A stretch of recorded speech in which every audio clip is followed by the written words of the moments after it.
Thank you, everybody. We've spent a lot of time listening. Who wants to shake it out a little bit? You know, we need to shake this out. There's been a little bit of tension built up. You know, Jane's talked about some very serious things. And I, for one, want to stand up and just give it a shake out. So who else wants to do that? Anybody else? Come on, let's just shake it out. This is going to be a bit of a fun bit coming up as well. All right, let's get everybody sat down again. Thank you. Okay, I've got another way of doing this. Please do, Jane. Yeah. This is your show. Stand up. Okay. Everybody stand up. If you can. When chimpanzees are excited about something, they behave just like they feel. And so I want you to watch what I do with Paul and then do the same thing to the people on either side of you. So here we are. We're excited. We're looking forward to this. So I come up to you and I go...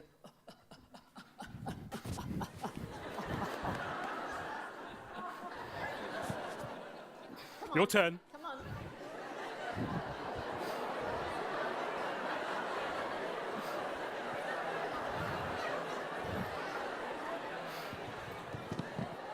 All right, that's enough. Come on.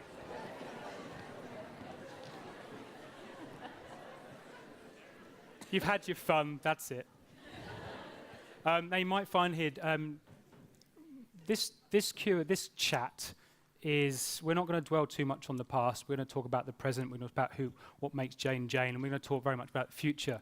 I'm just going to note here that there's a whiskey here. Jane is partial to the odd whiskey, so if she does want to partake... To say it's apple juice. Oh, no. Ew. I know. I'll get you. And by the way, this was not my idea. I was greeted with, what kind of whiskey do you like? So I said, and I've only just seen that it's here. I know you, Jane, I know you. I wanted a gin and tonic, but they ran out of tonic, so I've got water. You may share my whiskey. Oh, no, I don't like whiskey. Who doesn't like whiskey? That's So anyway.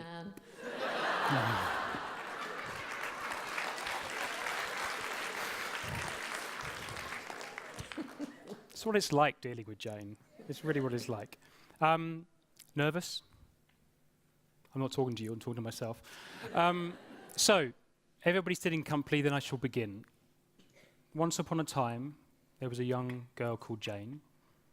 Skip to near the end, looking back on your life and all that you've achieved and all the times that you've had people tell you no, and the fact that you spend 80% of your life, if not more, on the road.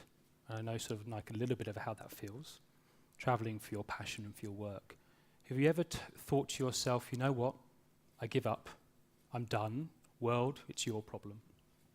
I've never ever thought anything like that, because I was born with two gifts, well, more, but two I want to mention.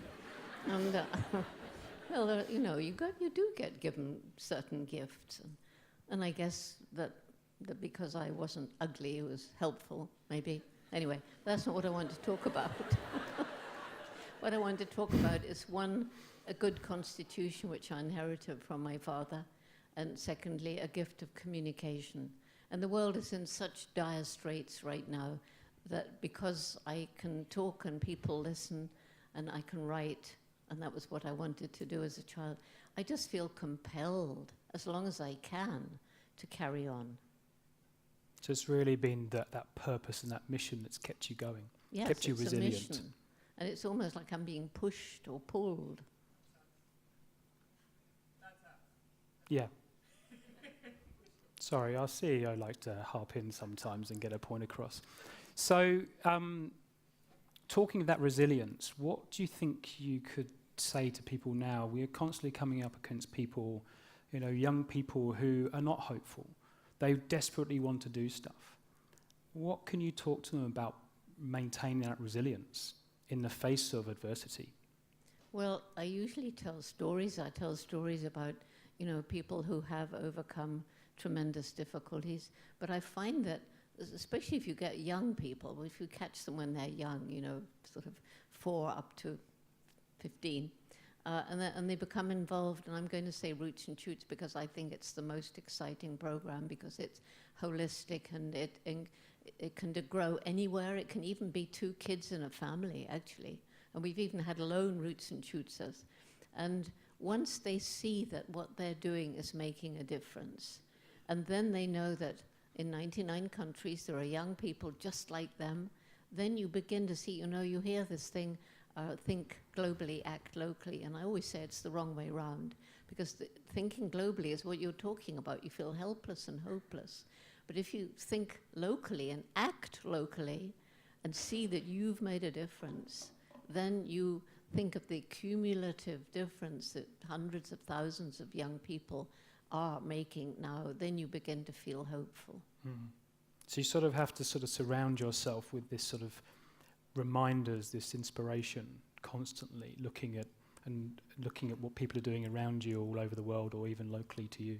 Yes, and also getting satisfaction from something you do yourself. Mm. You grow a little thing and you watch it growing, and you eat a tomato off it and you share it with your friends, and wow, look what I did. It is amazing. And I want to talk to you, talk about something that happened to me earlier actually as well. I'm talking about amazing and how amazing young people are. I got schooled by an 11-year-old about an hour ago. Did anybody see Q&A on Monday night that Jane was on? And there was this phenomenal young boy, wise, I've turned out, young boy, who asked an amazing question, almost stole the show from you, Jane. And Tyne's actually here today. And I was introduced to him, and somebody introduced him. This is Paul, he's the chair of the Jane Goodall Institute. He's very important. And I went to him up and I said, I'm not very important. And he said to me, everybody's important. And, it's amazing, isn't it? Yeah. Like, young people being schooled like that from a young person. But, and that's what I like about what we do with Roots and Shoots, is that you're trying to get in there early and maintain that level of thinking so they don't turn into an idiot like me. Or instill that way of thinking. I was in Nepal, and there they have child slave laborers forced to work in the coal mines, and they're the untouchables, and I went and gave a talk to them because Roots and Shoots is working with people like that. And I was saying every individual has some role to play, and every individual matters, every one of you matters. And some of them began to cry. They said, nobody's ever told us we mattered before. We didn't think we did. Now, one of the things that we humans deal with is we don't think we're good enough. And we all are good enough. We just sometimes need a bit of a prod in the right direction sometimes. We're all good enough in some way. Yeah. We just have to find what that is. That's right. Yeah. What I'd like to sort of move to now is, as Janie mentioned, we've had a lot of questions come in. Some are going to be live, and then we've got some video as well. And there's been a lot of themes coming through. And one of the themes has been some big macro global issues. And there's a videotape coming up now of a couple of questions from ladies called Chloe and Claire. And I'd just like to run these ones and let you answer those questions. They're relatively similar themes, but I just want to have both questions out at the same time. So if we can run that tape, that'd be great. My name is Claire Nah, and I attend the University of Melbourne. I was wondering if Dr. Goodall could comment on the overt conservation pressures placed on the global south, which is often highly biodiverse and hosts many charismatic endangered mammals, by the global north, especially given current political and economic situations, in addition to historical injustices. Hi, Dr. Jane. My name is Chloe, and here's my question.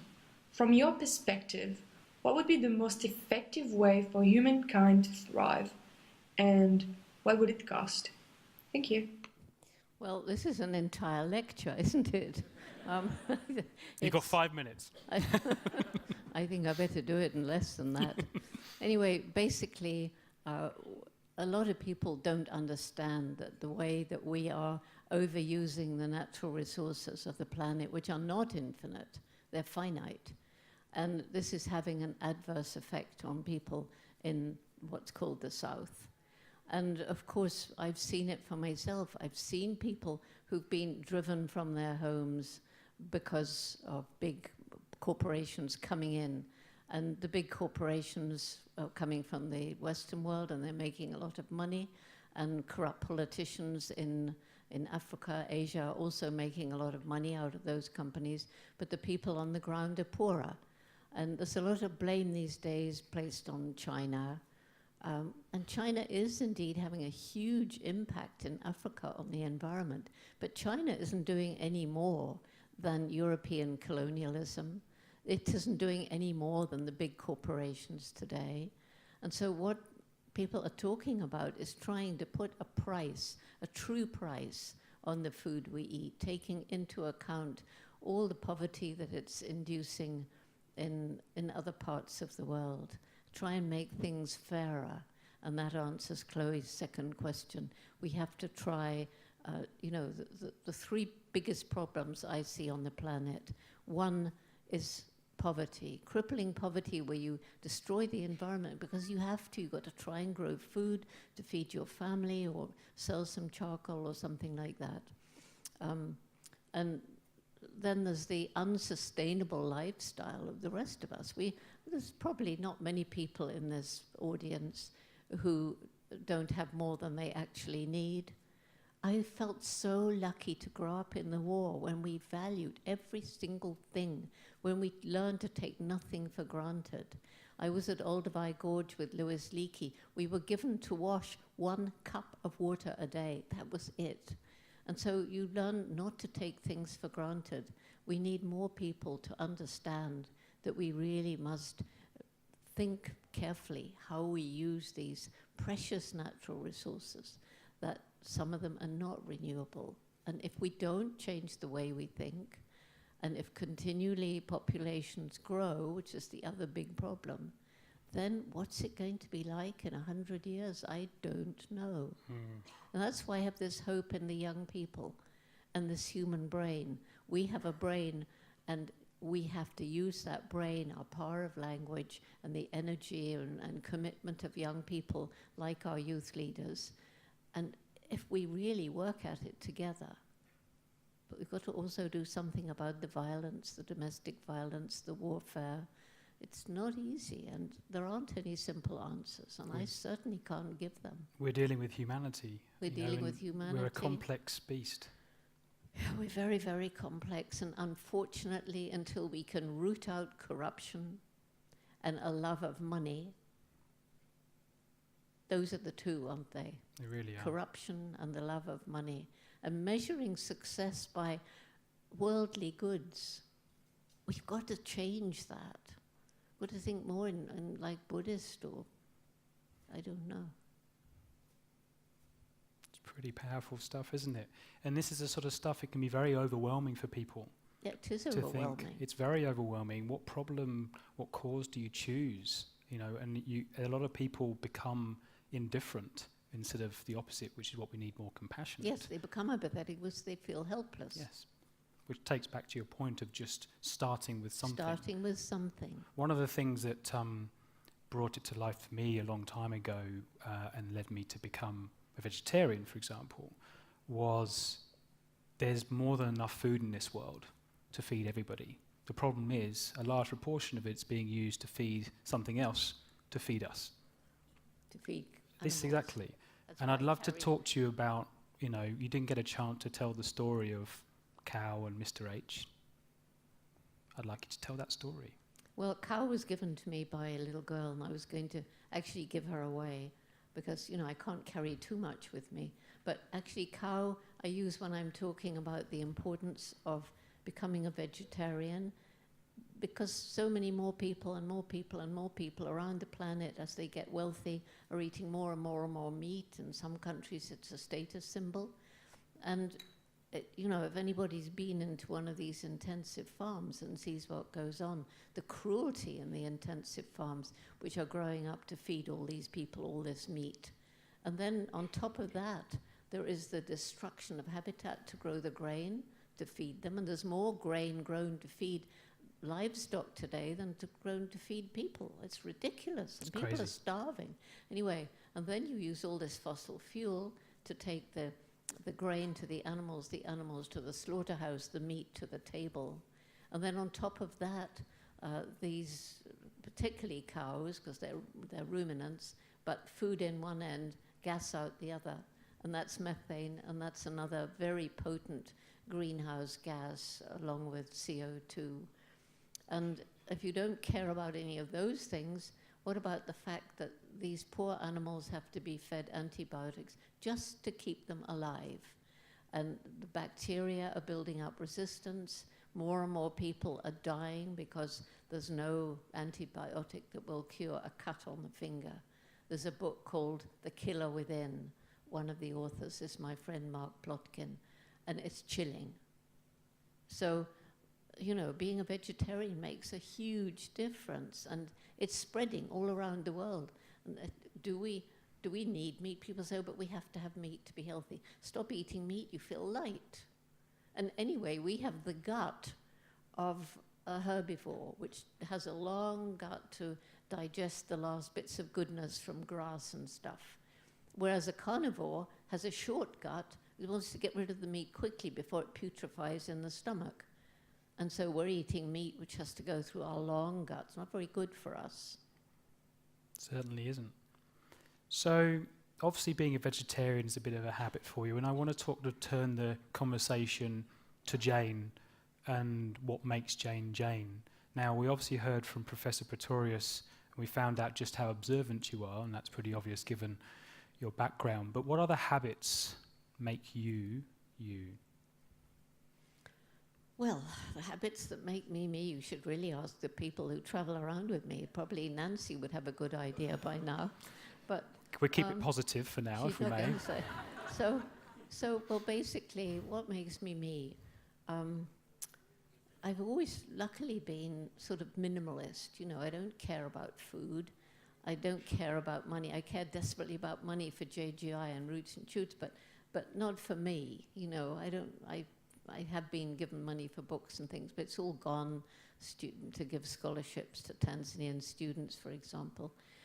And I told you the gifts I was given. I love animals. I love nature. I'm fascinated by people. And I want to share what I've been given.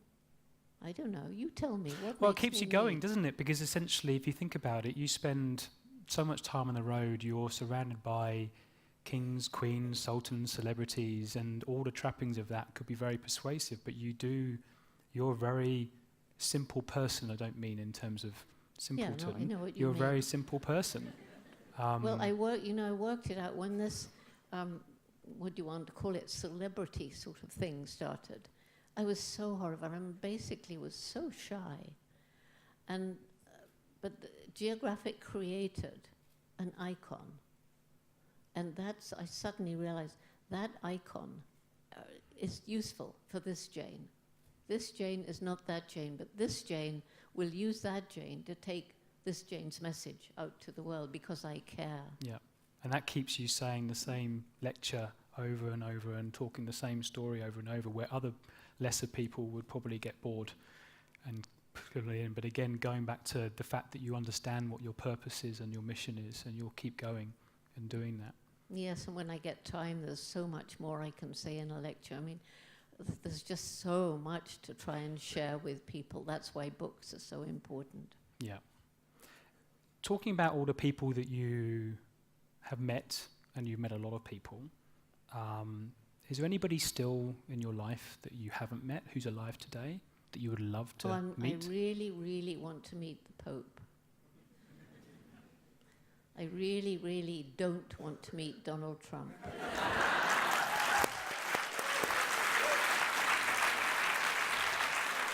Maybe you could give him a bit of a clip round the ear and say, right, time to grow up, son. He wouldn't listen. When I say son, he's pretty much the same age as you as well. So the Pope. Talk to me about that. The Pope? Well, I think the Pope, you know, he's actually got many enemies in the Vatican. He's outspoken. He cares passionately about the environment as well as caring about people. And I think if he had freedom, he would make even more changes in the Catholic Church. So he's got the kind of spirit I would really like to meet. It's really interesting, isn't it, how people who are in such strong positions often aren't free. and you find it where people are retiring, politicians are retiring, or they've just retired, and suddenly they're free to say whatever they like, Yeah. what their opinion is. And again, people in such positions, it's such a shame that they are restricted by, even in the Pope's calls, politics, Yeah. of keeping shame. themselves in that position because there's people ready to stab at them in the back and remove them. And of course, once they leave office, sometimes they write very scurrilous books about the people in the politics that they knew. Fascinating stuff, isn't it? Yeah. So one of the things I wanted to do with this talk is to make it as practical as possible. We've talked a lot about roots and shoots. You've talked about a lot about roots and shoots. And I want to talk about what it takes to sort of connect that head from the heart. And how do you actually discover and get closer to what it is that your mission or your purpose is that will continue to drive you? If you're someone that cares about making a difference in this world, how do you get to that point in the first place? Well, if you're somebody who actually cares and you have a brain, then you're going to, use them together if you care. I think one of the problems is that science became a discipline where it was so important to be objective that you were told you cannot let your emotions. I was told again and again, you can't let your emotions get in the way of your observations. And that's rubbish. You can observe something and feel complete empathy and still make accurate observations. And also, if you don't have empathy with your subject, and I'm talking about animal behavior now, but it could be human behavior too, then, the empathy gives you a feeling of, I think they're behaving this way because of that. Once you come to that decision, you can then use science to investigate and see if you're right. You can test that hypothesis, a hypothesis that might never, ever have arisen if you didn't have the empathy. It's really interesting you bring science up, because we've actually got a few more questions that sort of touch on that subject. And we've got one videotape, and I'd like to invite Alana and George to come to the microphone as well. No? Sorry, Zara. They had to leave. Oh dear. Oh, All right, dear. but we won't talk about that one. So basically, I might just actually talk about that question myself, actually, because I know the question, and I think you know the question. They'll probably hear it afterwards. Yeah, hopefully they will. It's such a shame as well they're not here. So Alana's in 14. She's in year 10? 8, sorry. I'm a POM. We're POMs. We don't get the whole schooling system here. I've got it here. Still 8. quite a catch-up. I've been here for 12 years. And so she's thinking about, there's a lot of obviously university students here who are going to be entering the workplace, moving on to the next stage of their career. But for someone who's 14, and again, I think we're finding that generational gaps are getting shorter and shorter as technology moves forward. Thank you, Jane. I do remember it. It's all right. And she's always had a passion for conservation. But at times that's dropped away. She has just no idea how to tackle environmental problems. And her father, George, was going to ask, how can we encourage our daughters to pursue sort of careers in STEM? And I want to extend that to careers in technology, in any area where women and girls are completely underrepresented. Well, I think the thing is, first of all, roots and shoots. Well, I'm serious. Roots and shoots covers all these different things. And when you join a group of roots and shoots, you have people with different interests. So you have some who care about animals in every group, some who care about people, some who care about the environment, some who care about technology, some who care about art, lots of art involved in roots and shoots.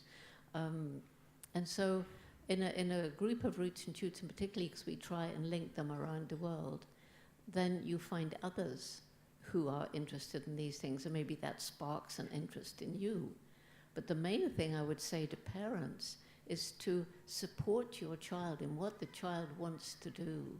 And maybe conservation is something that Eleanor, maybe she wants to be an artist. If she becomes an artist, conservation can come into it. The art that's helping us to spread the word about the beauty of animals and nature, whether it's photography or painting. It's helping hugely. So, you know, every person has to try to find what it is. They're here for a reason, and some people never find it because they're not encouraged to or allowed to. And I meet so many people, particularly in Japan, young people in college, and they cry and they say, you know, I really want to do animals in the environment, but my parents, my teachers just want me to do usually something in business. Or become a doctor. Or become something, something that's, you know. And I say to them, well, look, probably the best thing you can do is to do that. But then after a while, if you've, you know, built up money, built up a career, if you still want to, you can turn away and do conservation. But in the meantime, don't stop that interest. Carry on helping. And in fact, if you earn a lot of money, you can help even more conservation. That's right. It's funny, my own story was my parents told me to go that route and I ignored them.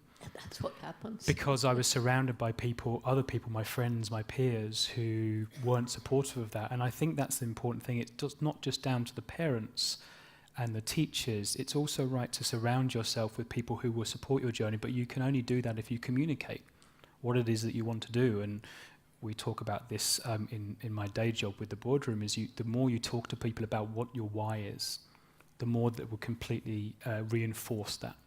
And then you surround yourself with those people. But there are the people who don't know what they want to do. Yes. And I had the wonderful experience just a couple of weeks ago of somebody coming up after a lecture and saying, I've never known what I want to do, but now I know exactly what I want to do. Thank you. And that's what Roots and Shoots gives you as well. Yep. So I want to end this conversation with a conversation about Roots and Shoots, but I don't want to talk about it right now. Looking forward to 10 to 20 years, what is your hope and vision for Roots and Shoots globally? Well, my hope is that it's in just about every school around the world. We've just begun in the Middle East, which I feel is a very important area for us to go. I do a lot of talks to Muslim communities in Africa. I've been invited to speak in the biggest mosque in Dar es Salaam. It's really important to me to bring all these religions together, because at base the religions are they don't teach violence. All this, you know, Islamic fundamentalism is not any part of the teaching of Muhammad. So that's important to me. So in all the different kinds of schools in as many countries as we can. You know, I did have 2 groups in North Korea. I've been there twice, but of course right now it's out of the question. And I think Russia is another place that badly needs Roots and Shoots. So I want to get it around the world further, but like in Australia, every school in Australia in 20 years, maybe. That's my vision, and my hope is to spread and spread and spread it, because it's my greatest hope for the future. And I have to tell this story, don't I, of You Mr. do. H. You do. Because I think it's important. So Mr. H was given to me 23 years ago. He's 23 years old, not bad for a little stuffed Spring monkey. chicken. And he was given to me by a man called Gary Horn. That's why he's Mr. H. Gary Horn lost his eyesight when he was 21 in the US Marines. Completely blind, can't even see light and dark. Decided for some peculiar reason to be a magician. Everybody said, but Gary, you can't be a magician if you're blind. And he said, well, I can try. And the children, he does shows for children, they don't know he's blind. He arranges everything beforehand. And at the end, he'll tell them, and he'll say, you know, things may go wrong in your life, but if they do, don't give up. There's always a way forward. And he does scuba diving, cross-country skiing, skydiving, and he has just taught himself to paint. So he's written this book, which you can get on, oh, poor old Mr. H. Oh, Mr. H, He's you've written been this through the book, wars, you know, this little thing. Which you can get on Amazon, called Blind Artist, by Gary Horn, H-A-U-N, and in it is a portrait of Mr. H, whom he gave me, whom he has never seen, but he's felt, and it's completely amazing. And so, you know, there he is inspiring everybody. I just met a Canadian who was born with no arms and no legs. He's got arms to here, but no hands. He goes around Europe, he goes on the skateboard. He's got one little bit of a leg or a foot or something, and he pushes with that.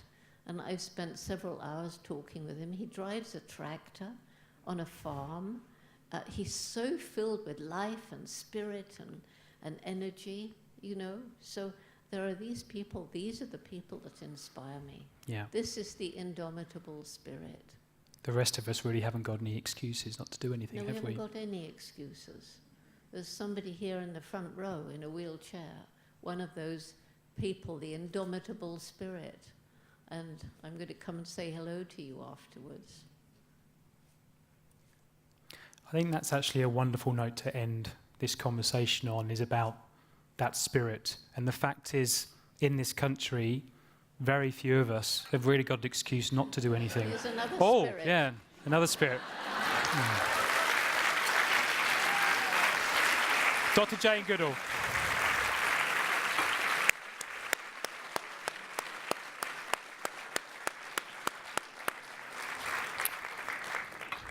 In other life, she'd want to be a comedian. Thank goodness she didn't. But she's only a little bit funny, trust me. A few more of these and we'll see what happens. By the way, I have to say one thing regarding this. I find, you know what, my voice gets overused. People give me too many lectures in a day or interviews. And I've tried all the things that singers use, throat coat and stuff, and it doesn't work. And I found that this does. It's when you get older, your vocal cords shrink or stretch or something like that. And so I thought, well, this is just me. But I found 4 opera singers, one just 2 days ago, who said, no, when our voice is getting dicey, we take a little whiskey. So you see, it's... Now, first of all, let me have a little bit of public... If you're under science. 18, don't drink, and please drink responsibly. Jane always drinks responsibly, don't you, Jane? Yeah, okay.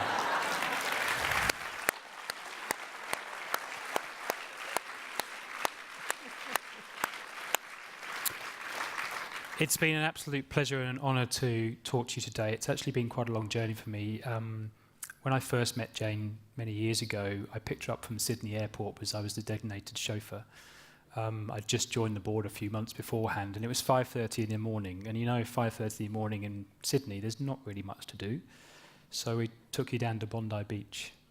And this nervous young man, me, walked you around the beach, and we were just chatting. And then that sort of killed about an hour. And then there was still nothing to do because it was the morning. So we walked up one of the streets in Bondi, and none of the cafes were open, and we walked to one cafe, which is one of my favourites, which is a bookstop cafe, and we knocked on the door and said, can we let you in? And they recognised you. And then we sat in there by ourselves, and as they opened up, people kept on coming boo and doing double takes. Why did I know that face? She's the gorilla lady, isn't she? Yeah, that's it. Always the gorilla lady. It would have been poetic if there would have been one of her books behind her head. But it was it's been an amazing journey, and actually this has been a phenomenal privilege of me. And what I'd actually like to do in ending this is not only thanking you, but I'd also like to thank the person that without whom this wouldn't have happened tonight, this event wouldn't have happened tonight. She's one of my fellow directors, an amazing young woman, and I'd like her to stand up. It's Zara Bending. Yeah, here.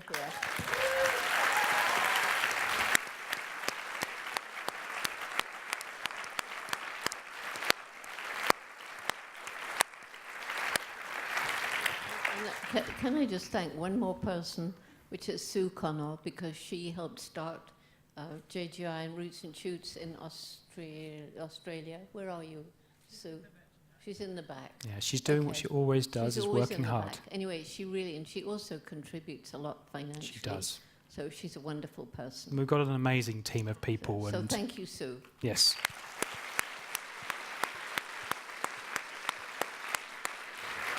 What I love about the team here in Australia is it's just an amazing group of people, all dedicated, young and old, male and female, and it's such a privilege for me to have you here and talking to them, and for me to continue to, do what we do here. And hopefully we'll see you back here again. But if we're not, thank you for coming. And one last time, a huge round of applause for Jane.